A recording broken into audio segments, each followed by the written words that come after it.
Bienvenue sous la canopée, un podcast pour vous faire voyager à la croisée de la science, du yoga et de la protection de l'environnement. Et si prendre soin de son cerveau et de son corps était aussi une façon de prendre soin de la planète? En explorant la neurologie fonctionnelle et le mouvement fonctionnel, je vous invite à découvrir ou redécouvrir comment des habitudes plus saines peuvent améliorer notre qualité de vie et parfois même aider à préserver notre environnement. Je suis Mathilde, professeure et passionnée par le yoga, étudiante en neurologie fonctionnelle, amoureuse des grands espaces et pour toujours émerveillée par la nature. Et c'est parti pour le premier épisode. Découvrez comment respirer a le pouvoir de changer votre quotidien en ayant un impact significatif sur votre santé physique et mentale. Je vous partagerai des informations sur le fonctionnement biomécanique et biochimique de la respiration.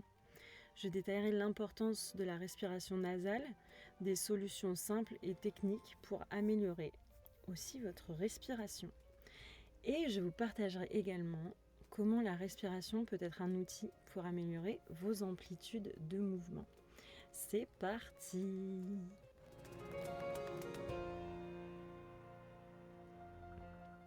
Chaque jour, nous prenons 20 000 à 25 000 respirations. Nous pouvons survivre plusieurs semaines sans manger, quelques jours sans boire, mais pas une journée sans respirer. Et pourtant, accordons-nous assez d'importance à cette fonction majeure de notre organisme? Prenons-nous ne serait-ce qu'un instant pour observer notre respiration? Si votre réponse est non, ou oui mais pas souvent, alors vous êtes au bon endroit. Le système respiratoire est un pont entre conscient et inconscient.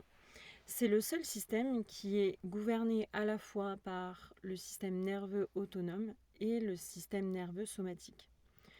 C'est-à-dire à la fois par le système qui contrôle les fonctions involontaires du corps et le système responsable des mouvements volontaires et des sensations conscientes. C'est aussi le seul système sur lequel nous pouvons avoir un contrôle conscient. Donc en modifiant notre respiration, on peut provoquer des effets sur d'autres systèmes du corps. On peut contrôler notre état d'esprit en utilisant consciemment notre cerveau pour contrôler notre respiration. On contrôle et change également les connexions dans notre cerveau où s'opèrent toutes les décisions. Faisons un petit test pour commencer. Alors, je voudrais juste que vous respiriez par le nez, bouche fermée, et observez ou juste ressentez. Vos lèvres sont fermées et vous allez voir que le bout de votre langue est positionné sur votre palais, juste derrière les dents du haut. Vous inspirez, expirez, l'air passe naturellement. Faites à présent l'expérience de laisser tomber votre langue derrière les dents du bas. Et là, faites l'expérience de votre respiration un peu. Vous voyez, si on perturbe l'harmonie du fonctionnement, il y a un peu comme un problème. Ça ne fonctionne pas hyper bien. Alors, pour bien comprendre ce qui se passe à l'intérieur de notre corps exceptionnel, focalisons-nous un peu sur l'aspect mécanique de la respiration. D'abord, les éléments, organes, muscles qui participent à la respiration. Donc, on a évidemment les poumons, les côtes, les muscles intracostaux, donc c'est les petits muscles qui sont entre les côtes, les muscles profonds du tronc, qui sont transversus abdominis, le diaphragme, le plancher pelvien et multifidus. Sans oublier le larynx, la trachée, le pharynx, le nez, la bouche, la langue. Mais, sans vous faire un cours d'anatomie, revenons un peu sur certains d'entre eux pour une compréhension globale. Alors, les poumons, ça ressemble un peu à des arbres. Ils sont composés de petits sacs appelés les alvéoles. Sous les poumons, il y a le diaphragme. Imaginez-le comme un parapluie, quasiment ouvert à fond, mais qui se tient droit, donc comme on tient un parapluie en usage normal. Le transversus abdominis, lui, c'est un muscle qui entoure votre taille. Le multifidus, c'est un groupe de muscles qui s'insèrent sur la colonne vertébrale. Alors, vous pouvez imaginer comme des épées élastiques qui lient une vertèbre à l'autre, et ça tout le long de votre colonne. On a ensuite le plancher pelvien, qui est aussi appelé diaphragme pelvien, et il se situe entre le pubis et le coccyx et s'étend sur les côtés entre les deux ischions. Il a un peu une forme de soucoupe, pour simplifier. Tout cet ensemble, ça fonctionne comme un orchestre en harmonie, et théoriquement, si le fonctionnement n'est pas rompu ou déréglé. Si on prend à part le fonctionnement du diaphragme et du plancher pelvien, ces deux-là travaillent en harmonie à chaque inspiration et expiration. Quand vous inspirez, le diaphragme se contracte et descend. Le plancher pelvien, lui, se relâche et descend également. Quand vous expirez, le diaphragme se relâche, il remonte, le plancher pelvien se contracte et remonte également. Je vais répéter ça encore parce que c'est hyper important. Visuellement, donc le diaphragme se contracte, il descend, le plancher pelvien se relâche et descend également.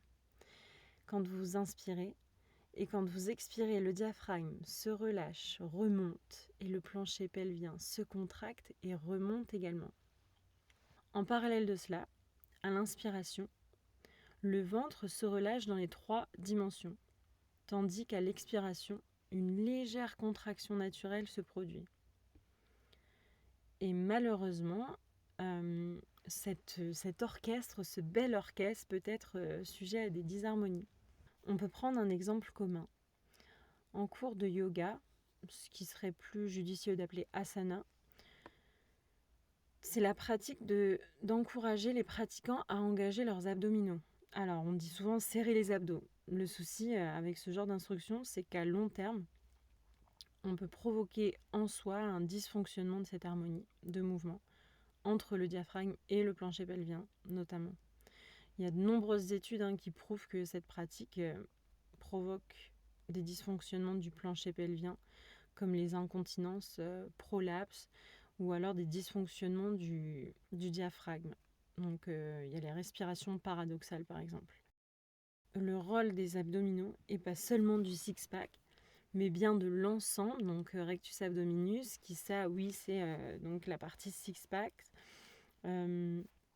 transverse abdominis, donc ce qui entoure votre taille, oblique interne et externe, donc sur les côtés, les muscles sur les côtés, là, au niveau de la taille. Leur rôle, c'est de créer un contrôle central. Mais il faut comprendre que le diaphragme fait complètement partie de ce système qui aide à avoir un contrôle central. Et il faut donc préserver l'harmonie de ce mouvement et aussi du fonctionnement donc naturel du diaphragme. Alors les yogis parmi vous se demandent peut-être, mais qu'en est-il des bandhas ? Donc pour ceux qui ne connaissent pas, ce sont des verrous qu'on encourage à créer lors de certaines postures. Eh bien, je vais peut-être pas me faire des amis, mais il en va de même pour cela. Enfin, le Mula Bandha, donc c'est le verrou racine par exemple, qui revient à contracter le plancher pelvien, donc on dit souvent serrer le périnée. Ou alors on a Uddiyana Bandha, c'est le verrou au niveau du ventre, du nombril, et ça consiste à contracter donc la partie abdominale et de rentrer le ventre.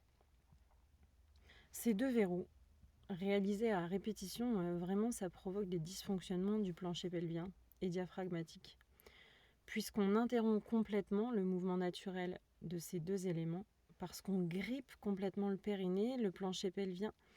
Et donc vous voyez bien que si on grippe un élément en particulier, notamment qu'on ne respecte pas le mouvement qui doit s'opérer au moment de l'inspiration et de l'expiration, il y a un dysfonctionnement, il peut y avoir une suractivité de certains muscles.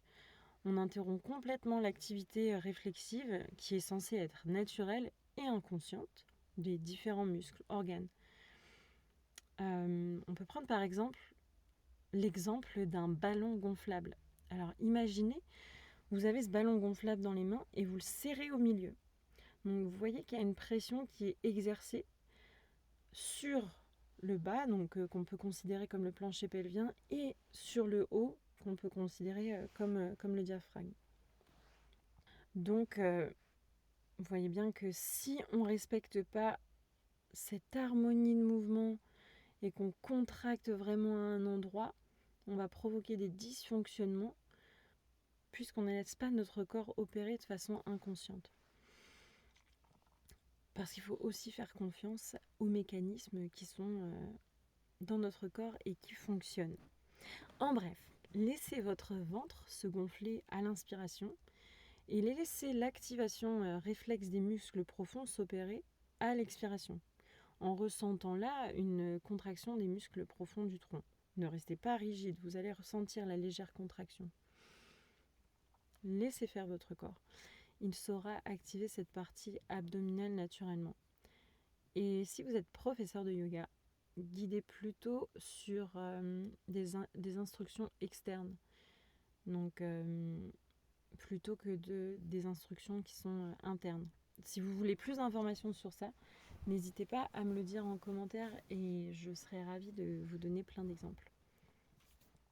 Pour faire une petite aparté en plus sur le yoga également, je voudrais vous parler de la respiration Ujjayi, puisqu'on est un peu dans la biomécanique de la respiration. Alors, pour ceux qui ne connaissent pas, la respiration Ujjayi, c'est une inspiration par le nez, bouche fermée, et une expiration forcée, par le nez également. Alors, pour que ce soit plus concret, vous imaginez que vous soufflez sur une vitre pour faire de la buée. Et vous faites la même chose là, mais avec la bouche fermée. Donc, je ne sais pas ce que ça va donner au micro, mais la bouche ouverte, ça fait... Et la bouche fermée, ça fait... Ok. Ce type de respiration, à répétition, et si elle est effectuée de façon forcée, donc vraiment quand on entend le à l'expiration, on peut vraiment endommager les cordes vocales. Parce qu'on force, en fait, on restreint le passage de l'air, et ça provoque à terme des irritations, des douleurs, même si vous le faites quelques fois, vous n'avez pas l'habitude de le faire, vous verrez que vous commencez à ressentir des irritations, si vous le faites vraiment fort. Et les irritations, c'est au niveau de la glotte, c'est l'espace entre les deux cordes vocales. Moi, personnellement, je n'enseigne plus la respiration Ujjayi dans mes cours, simplement parce que la plupart des gens, y compris moi, le font de manière forcée, surtout pendant une activité physique où on est un peu... une activité physique un peu plus élevée en rythme respiratoire et où on est focalisé aussi sur l'activité physique et je sais que moi j'ai toujours un peu la respiration Ujjayi des fois qui revient et je me dis waouh, mais qu'est-ce que je fais, et voilà, j'essaye vraiment de limiter et je fais juste respirer mes élèves simplement par le nez, sans forcer, ni gripper, restreindre le flux d'air entre les cordes vocales. Alors, pour parler maintenant de la respiration nasale, par le nez ou de la respiration par la bouche. On peut passer maintenant à la biochimie. Mais prenons quelques secondes de pause.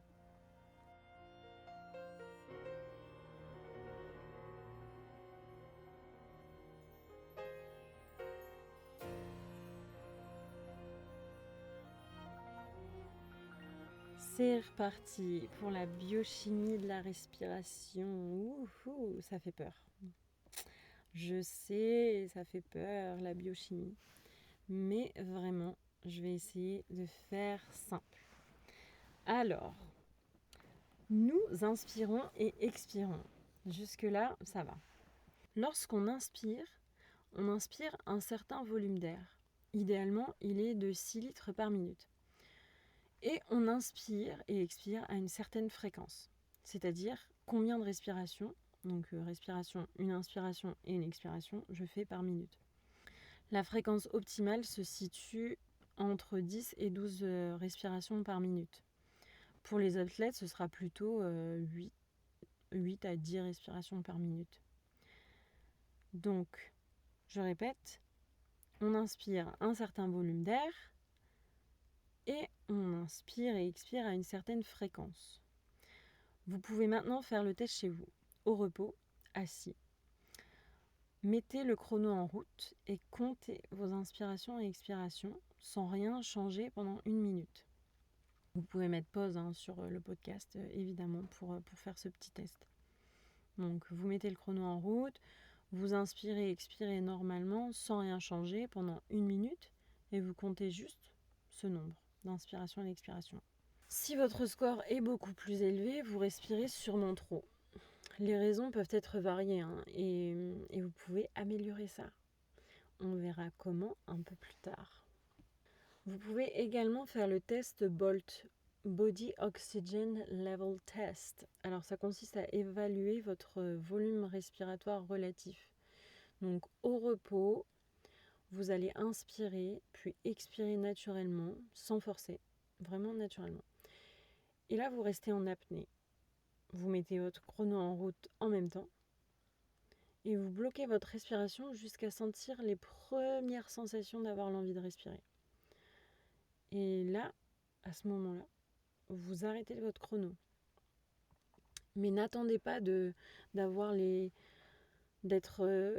vraiment bloqué au niveau de l'apnée et de forcer pour bloquer l'apnée le plus longtemps possible. Non, vraiment arrêtez le chrono quand vous commencez à sentir les premières sensations d'avoir envie de respirer.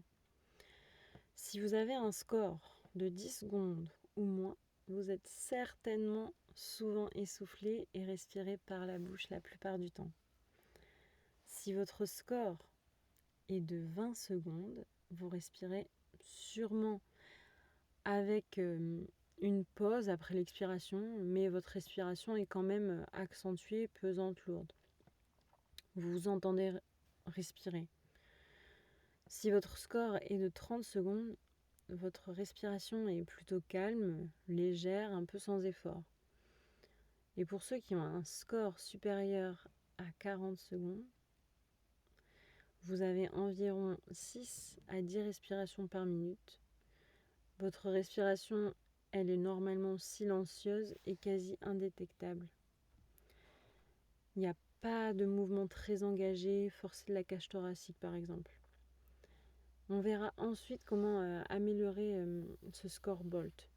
Mais déjà, si vous voulez des informations supplémentaires à ce sujet, je vous conseille vraiment de lire le livre de Patrick McQueen qui s'appelle Oxygen Advantage. Et peut-être que certains d'entre vous en ont déjà entendu parler. Alors, revenons à la biochimie. J'ai une question pour vous avant de commencer à donner plus de détails. Que se passe-t-il lorsque vous êtes essoufflé ? Qu'est-ce qui se passe à l'intérieur de votre corps ? Quelle est la raison pour laquelle vous vous sentez essoufflé ? Je vous laisse 5 secondes pour réfléchir. Pensez-vous que c'est parce que vous manquez d'oxygène ? Eh bien, sauf dans certains cas, la réponse est non. En général, la saturation en oxygène qui décrit le pourcentage d'hémoglobine dans le sang, qui est chargé de molécules d'oxygène, est compris entre 95% et 99%. Ce qui signifie en fait que notre sang est quasiment toujours saturé en oxygène. Donc, nous avons assez d'oxygène. Nous ne manquons pas d'oxygène. Donc la raison, dans la plupart des cas, c'est non pas le manque d'oxygène, mais la libération, l'expiration de trop de CO2, le dioxyde de carbone. Alors oui, c'est vrai, on a besoin d'en expulser, mais on en a également aussi besoin à l'intérieur de notre corps, et notamment pour respirer. Êtes-vous prêt au voyage ? Imaginez, vous inspirez là. L'oxygène voyage jusque dans vos poumons et atteint les alvéoles pulmonaires, ces petits sacs qui sont entourés de petits vaisseaux, les capillaires sanguins. L'oxygène passe des alvéoles à ces petits vaisseaux. L'oxygène se retrouve donc dans le sang. il est transporté par l'hémoglobine. L'hémoglobine, c'est une protéine qui se trouve dans les globules rouges du sang. L'oxygène doit ensuite être délivré aux muscles, aux organes, aux tissus. Et c'est là que c'est important de suivre. Pour pouvoir être déposé, l'hémoglobine doit changer de forme. Et c'est notamment le CO2 qui permet à l'hémoglobine de changer de forme pour libérer l'oxygène. C'est ce qu'on appelle le Bohr effect. Bon, de façon plus simplifiée si vous ne m'avez pas suivi. Imaginez une rivière. La rivière, c'est votre petit vaisseau sanguin. Sur cette rivière, un bateau. Ok, un bateau sur la rivière.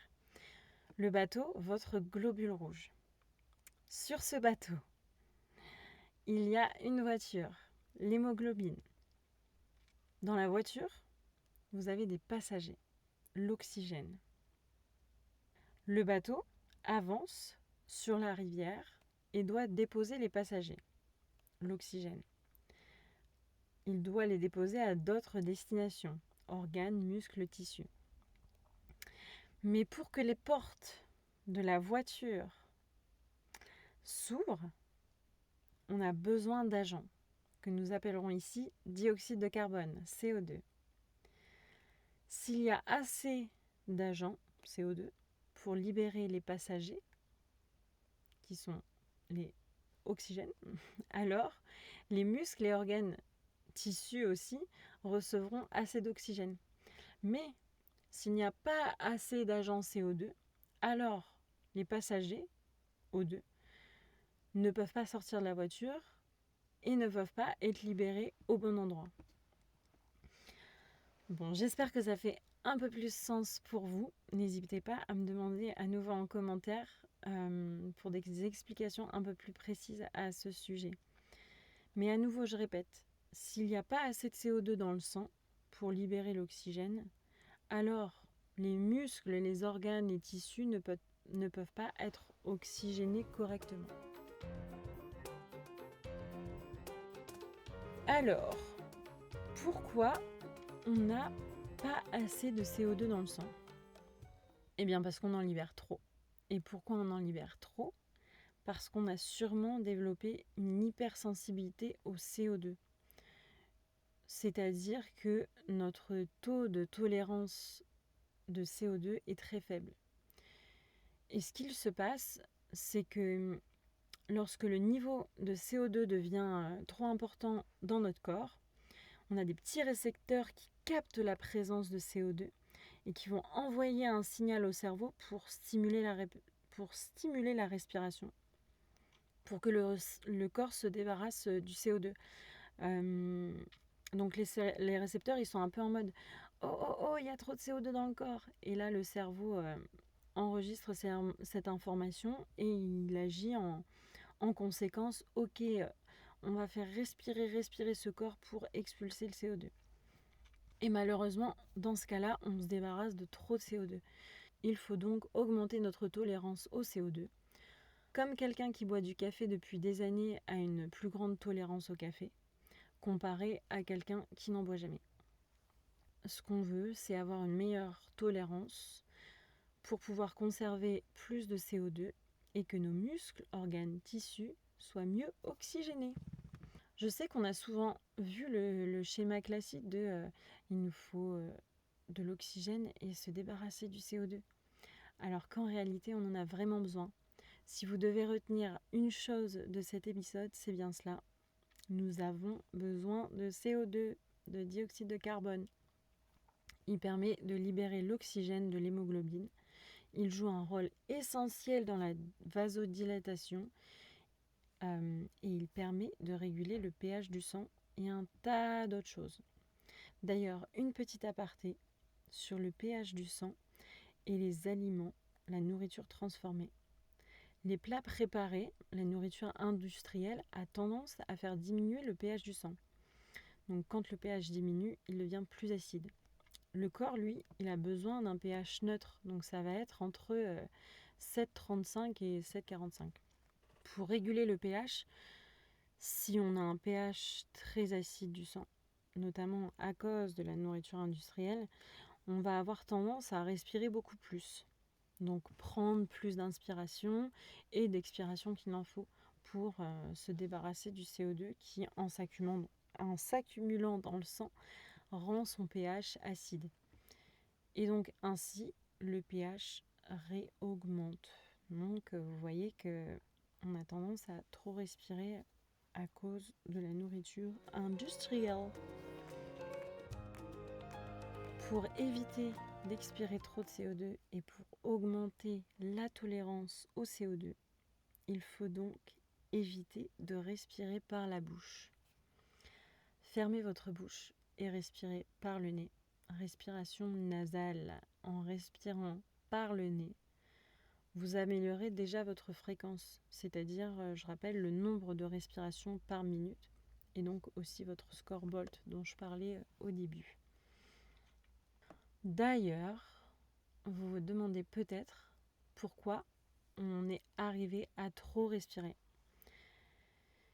Eh bien, c'est souvent causé par le stress chronique, la vie sédentaire, une alimentation pas équilibrée, pas saine, avec beaucoup de nourriture transformée, dont je vous parlais il y a quelques secondes, quelques minutes. Vivre dans un endroit surchauffé, ça n'aide pas non plus, et quand on manque d'activité physique.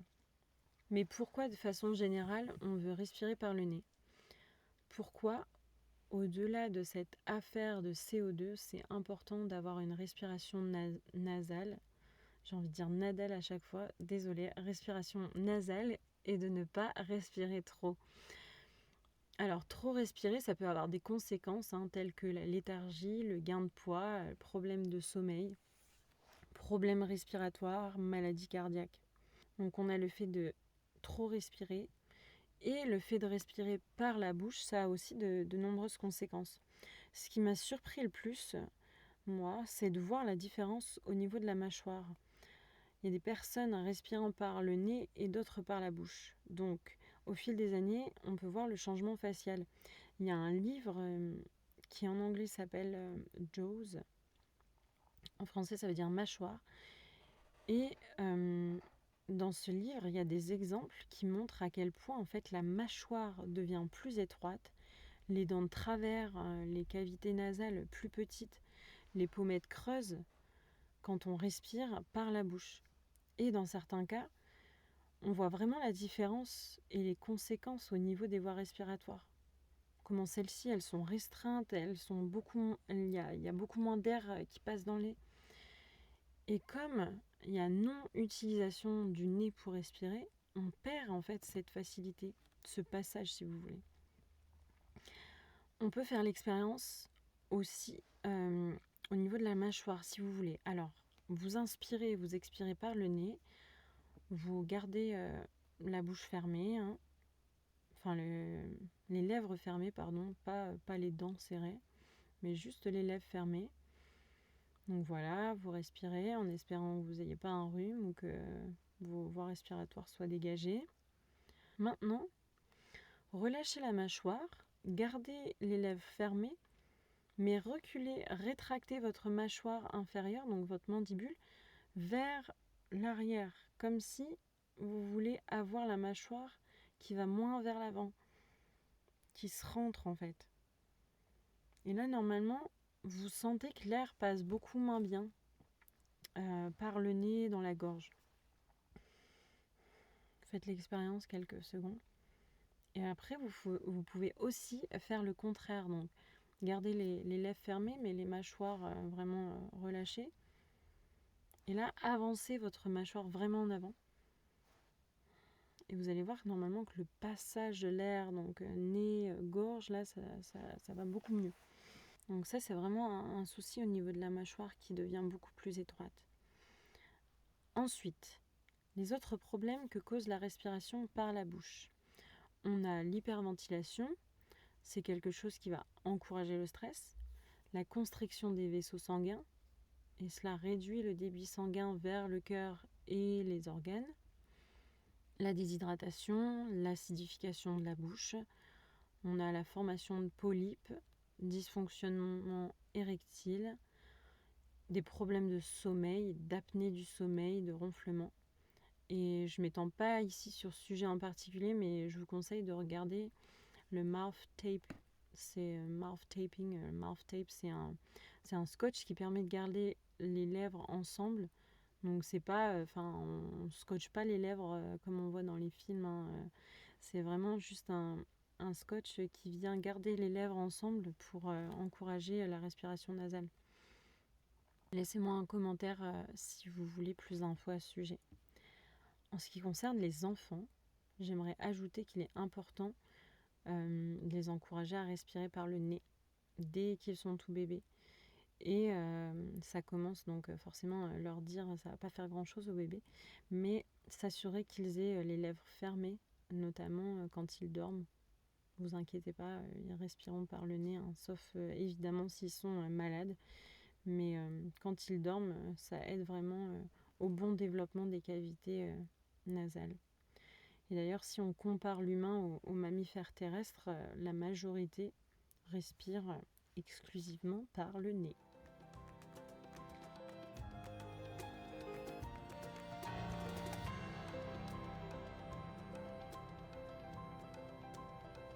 Donc respirer mieux peut vous aider à libérer plus d'oxygène aux muscles, organes et tissus. Respirer mieux aide à réduire l'essoufflement et vous permettre d'augmenter votre capacité à exercer une activité sportive à plus haute intensité.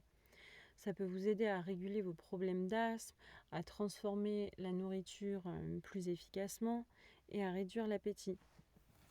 Ça peut vous aider à réguler vos problèmes de sommeil et plein d'autres choses, quoi, j'en passe.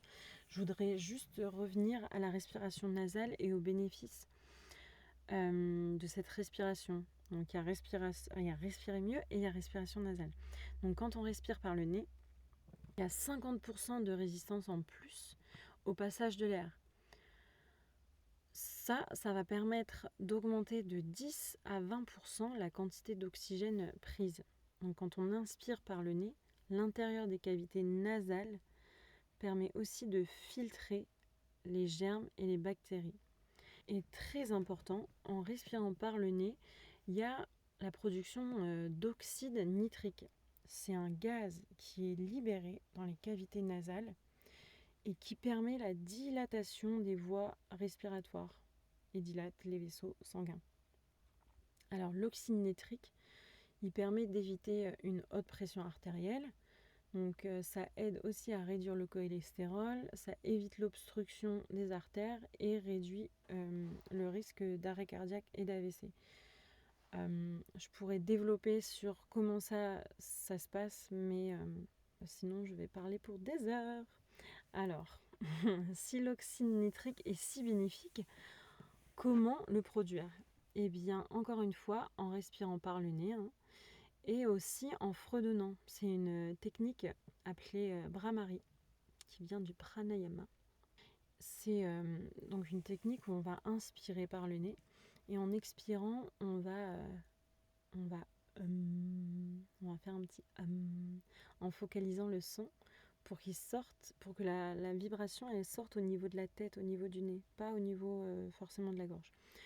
Donc je sais pas ce que ça va donner au micro, mais on inspire par le nez et juste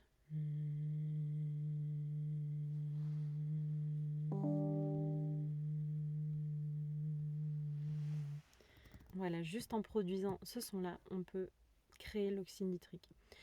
Mis à part cette technique, on peut maintenant s'intéresser à quelques techniques pour améliorer sa respiration.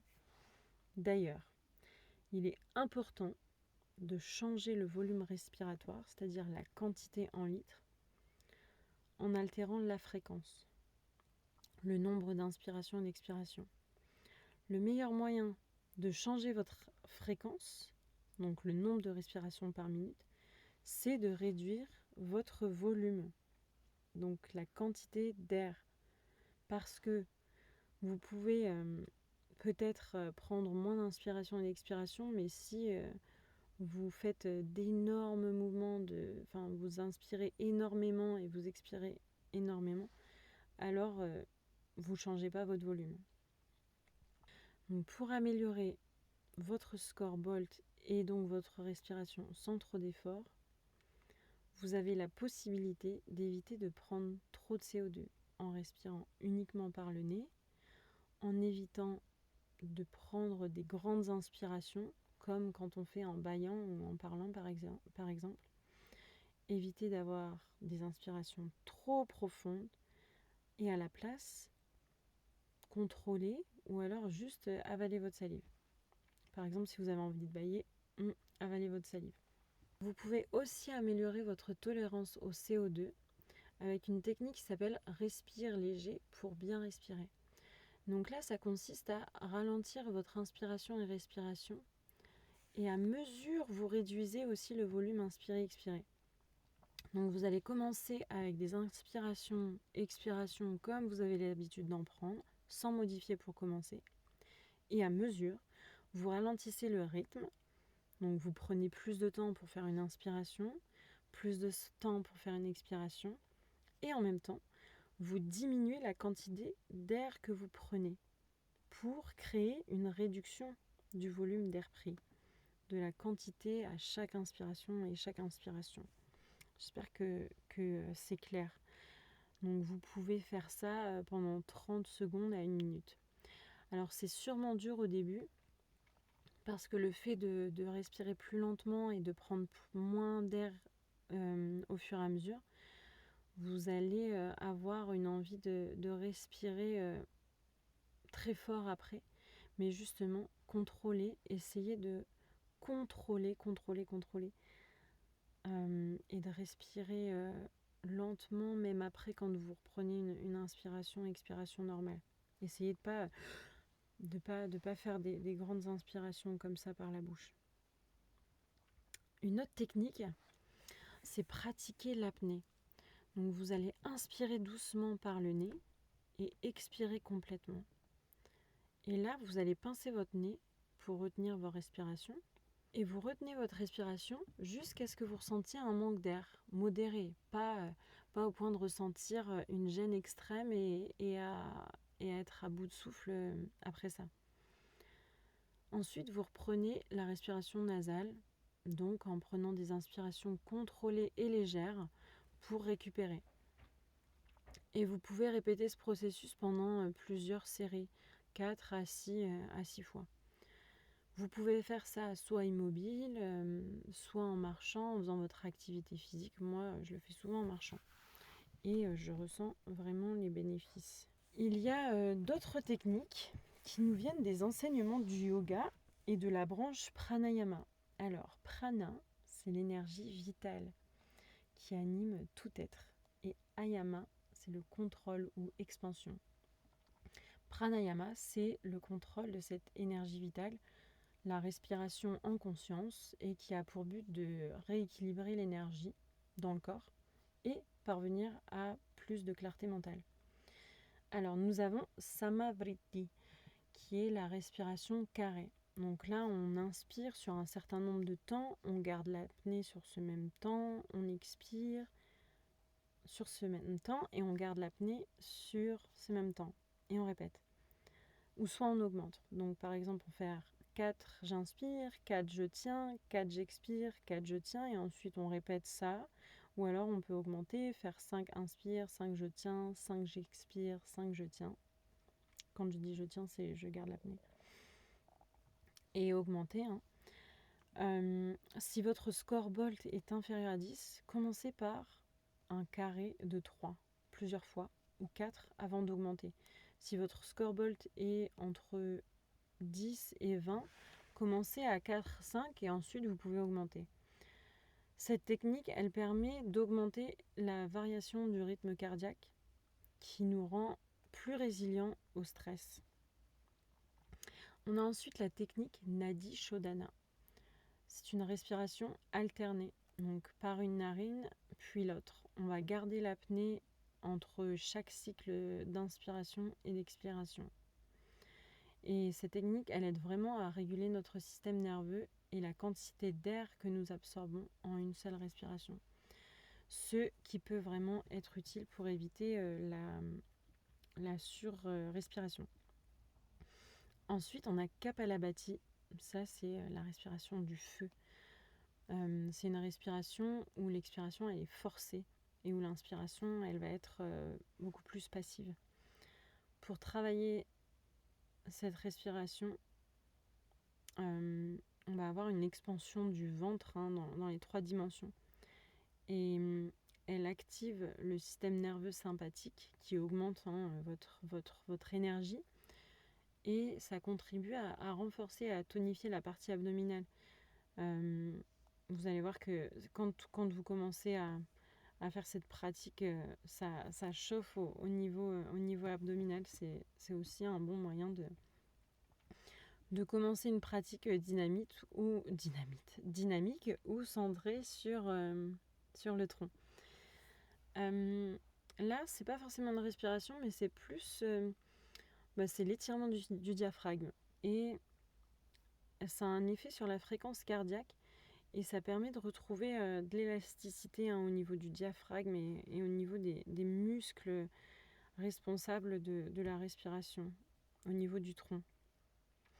Pour l'élasticité musculaire, je vous encourage à faire des mouvements de flexion, donc se pencher vers l'avant, ou juste la flexion au niveau du buste, en antérieur-postérieur, au niveau du thorax, là où vos côtes sont attachées. Des flexions latérales, des cercles, des 8 même. N'hésitez pas à venir à mes cours pour faire ces mouvements-là. Ça permet vraiment d'améliorer l'élasticité musculaire du tronc. Si vous avez un score supérieur à 20, vous pouvez aussi pratiquer la stimulation d'entraînement à haute altitude. Et là, si vous voulez des informations, je vous encourage vraiment à lire Oxygen Advantage ou à me laisser un commentaire ou à me contacter pour que je vous donne plus de détails. Il y a encore d'autres techniques si vous êtes curieux. N'hésitez pas à me le partager et je pourrai développer à ce sujet. Et si vous voulez pratiquer avec moi, je vous invite à vous abonner à ma chaîne YouTube où je partagerai prochainement différentes sessions pranayama et où j'ai déjà des sessions ciblant la cage thoracique et les mouvements qui peuvent aider à l'élasticité musculaire de cette partie du corps.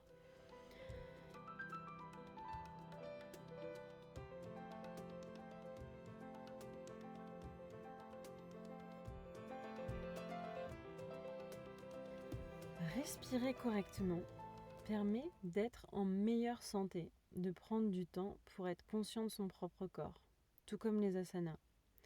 La partie activité physique, le yoga comme vous le voyez, mais en réalité le yoga ce n'est pas que la partie physique.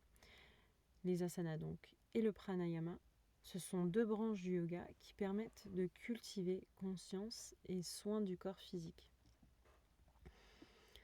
Bien respirer est donc important pour la santé du corps physique, pour bouger correctement et pour l'activité cérébrale.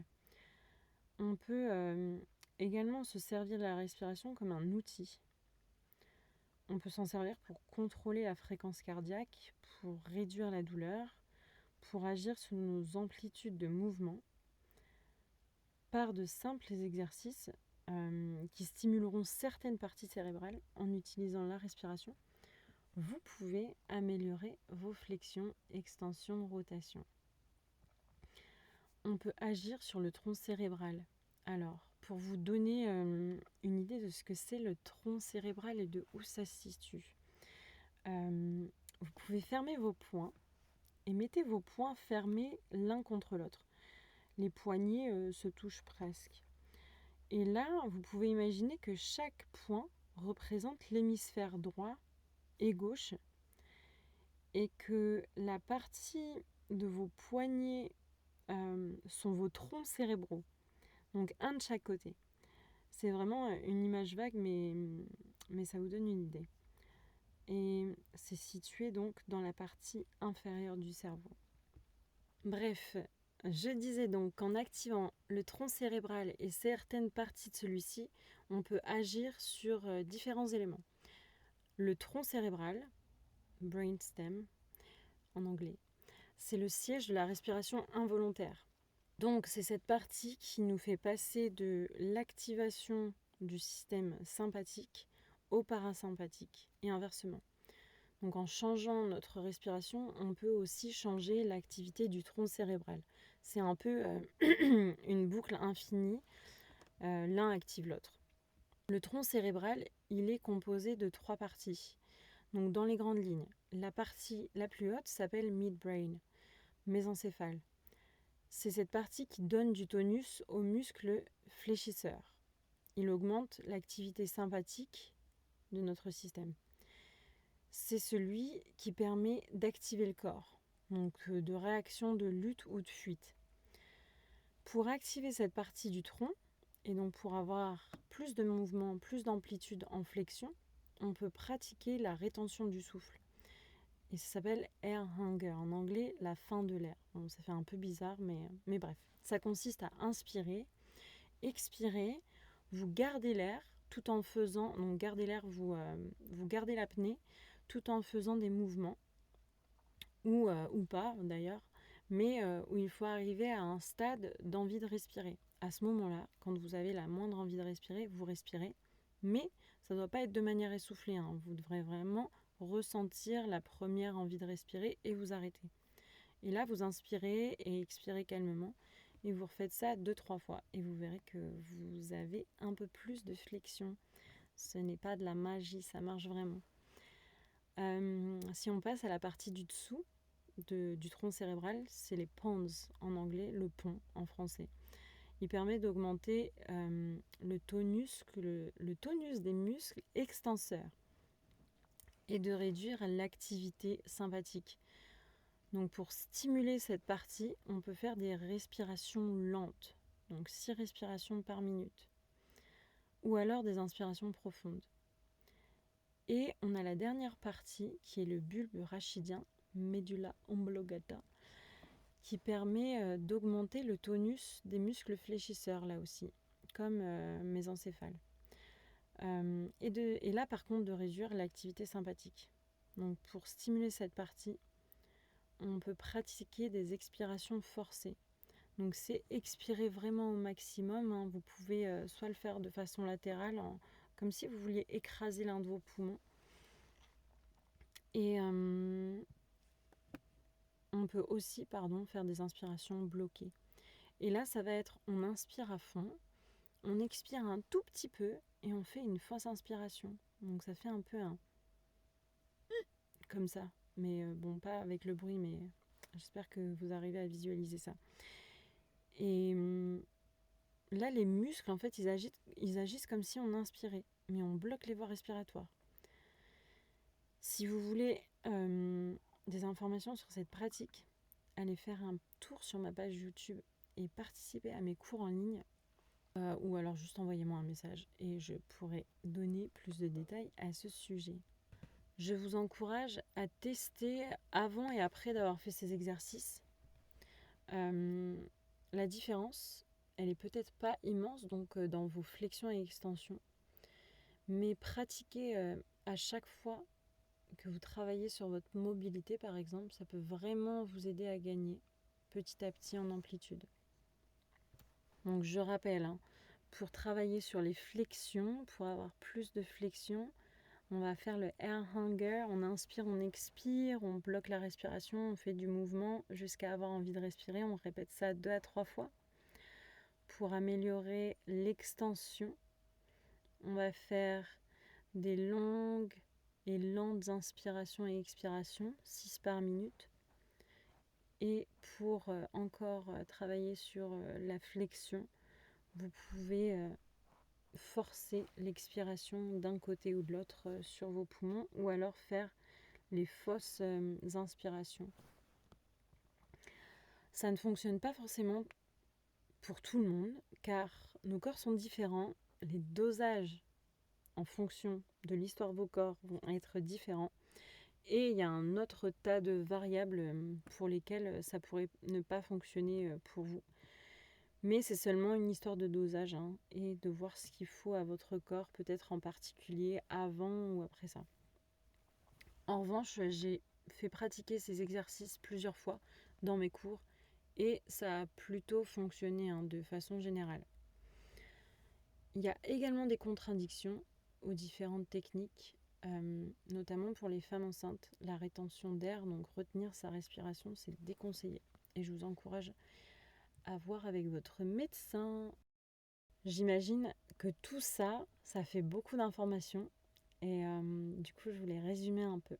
J'ai parlé de la biomécanique de la respiration, les différents muscles, organes impliqués dans la respiration, avec une importance particulière portée sur le fait de respirer par le nez, donc éviter de respirer au maximum par la bouche, d'avoir une respiration qui ne se grippe pas, qui fiche pas la partie abdominale. Les yogis, les sportifs, laissez votre corps faire le boulot, s'il vous plaît. Il sait quand contracter les abdos ou non. Laissez les réflexes fonctionner pour permettre vraiment à votre diaphragme et votre plancher pelvien de continuer leur mécanisme harmonieux. Les yogis encore, je vous déconseille la respiration Ujjayi, surtout quand elle est forcée avec le bruit. S'il vous plaît, please, préservez vos cordes vocales. Dans la partie biochimie, je vous ai parlé de l'importance du CO2. Je vous ai parlé de l'oxyde nitrique. C'est un gaz au pouvoir si bénéfique pour notre corps. Et puis, je vous ai partagé des techniques pour réduire le score BOLT, pour améliorer votre fréquence et volume respiratoire. J'ai partagé des techniques utilisées lors de la pratique du pranayama, venant de l'une des branches du yoga. Et j'ai terminé par l'utilisation de la respiration pour avoir des effets sur vos amplitudes de mouvement, donc les flexions, extensions, rotations, tout ça. Le sujet de la respiration est hyper vaste, il est très très vaste. Si vous manquez des clés de compréhension ou que vous voulez que je détaille plus sur un sujet en particulier, vraiment partagez-le moi et je me ferai un plaisir de vous répondre, de creuser le sujet ou de chercher la réponse. Et voilà, c'est la fin de ce premier épisode. Merci d'avoir passé ce moment avec moi. J'espère que cet épisode vous a inspiré, appris quelque chose de nouveau, rendu curieux d'en savoir plus et de pratiquer certaines techniques de respiration. Et s'il vous a plu, partagez-le avec votre famille, vos amis, votre crush. Et vous pouvez aussi laisser un commentaire sur YouTube. Et même si vous avez adoré cet épisode, un clic sur j'aime suffira. Vous pouvez me suivre sur Instagram, YouTube ou Spotify pour ne pas manquer la sortie du prochain épisode, des séances yoga et des choses que j'apprends sur mon chemin et que j'aime vous partager. Et si vous avez des questions, des suggestions ou juste envie de discuter, envoyez-moi un message. C'est toujours un plaisir pour moi d'échanger. Encore merci. On se retrouve ici dans un mois pour un nouvel épisode. En attendant, prenez soin de vous, de vos proches et de notre planète. Et à très vite sous la canopée.